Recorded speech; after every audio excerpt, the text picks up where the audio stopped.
Ikaw pala Jesus, Part 54. Ikaw pala Jesus ay nag-anyong tao.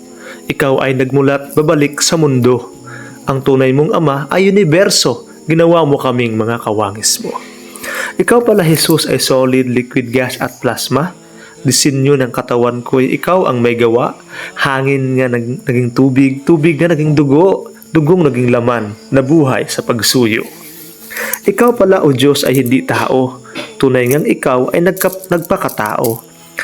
Ikaw ay isang berbo, tunay na mundo, tahanang dako naming buhay na bato.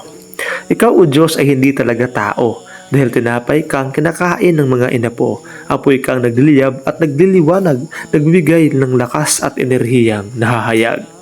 Inspired by Bilang 23:19, Job 9:32, Awit 22:6, Hosea 11:9. At marami pa po mga verses. For more videos, more poems, please subscribe and support Nonong S. Revealer YouTube channel, Nonong S. Revealer Facebook fan page, TikTok, Twitter, Instagram, and many others. Thank you.